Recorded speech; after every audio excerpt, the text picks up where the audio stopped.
April 5th, 2026, Easter Sunday. For most of us, that means celebration, maybe some commerce. But for one really prominent American family, it was a day of just profound public agony. We're going to look at the story of one holiday, but seen through two completely different, colliding realities. Yeah, those are the words of journalist Savannah Guthrie, and she said them on Easter morning. Now, she wasn't just talking about some hypothetical crisis of faith. No, she was speaking from the absolute heart of a waking nightmare. Her mother had disappeared. And that feeling she described, that injury of not knowing, well, that's really the emotional core of what we're talking about today. But here's the thing.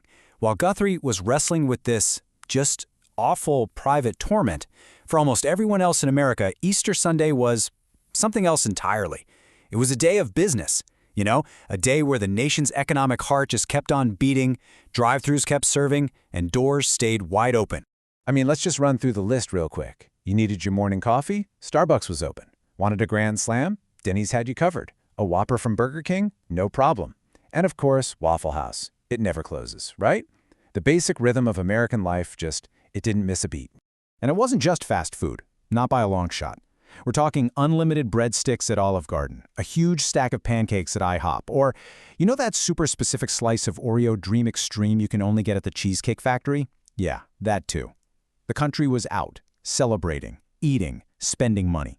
But not everybody. For some, there was a pause, a deliberate stop from some of the biggest names in the game. So, okay, Chick-fil-A is always closed on Sundays, so Easter's no surprise there. But you also had places like Chipotle, Cava, and Raising Cane's. They all made the call to just close up shop, give their employees the day off to be with their families, observe the holiday. It was this quiet little counterpoint to all that hustle and bustle happening everywhere else. And that brings us right back from the public world of commerce to the intensely private world of crises. Because while millions of people were trying to decide between, wings or burgers, Savannah Guthrie was grappling with this one single, all-consuming question.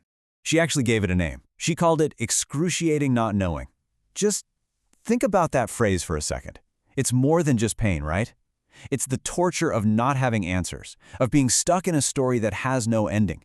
That feeling, that's what defined Easter 2026 for her and her entire family. So to really get it, you have to understand the timeline. Okay, so her mother, Nancy, disappears at the end of January. By February 1st, it's a full-blown suspected kidnapping investigation. So for over 2 months, her family has been living in this horrible state of limbo. Easter Sunday wasn't day one of this crisis, not at all. It was just a really painful, very public milestone in the middle of it. $1.2 million. That's the reward for any information that leads to Nancy Guthrie's recovery. I mean, think about that. It's a staggering amount of money, and it just shows you the level of desperation and the incredibly high stakes of this search. In that Easter message, she did not hold back. She was so raw about how she was feeling. She actually talked about feeling utter abandonment. That is a direct, powerful challenge to the whole idea of what a hopeful holiday is supposed to feel like. This wasn't some clean, curated version of grief you see on social media. This was brutally honest. So this is where you can really see that split-screen reality of the day, laid out side by side. On one side of the screen, you've got drive-thrus, holiday sales, unlimited breadsticks, life. And on the other side, you have excruciating not knowing, utter abandonment, and the agony of answers withheld. It's basically two different Americas existing at the exact same time. And yet, this is how she ended her message. It wasn't with despair, it was with this incredibly powerful idea.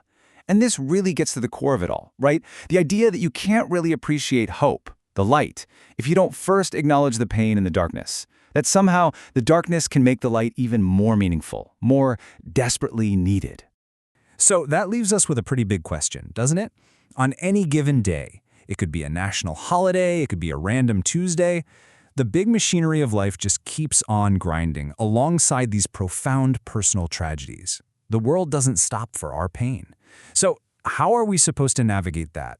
How do we make space for both the big, shared celebration and the really private, quiet sorrow?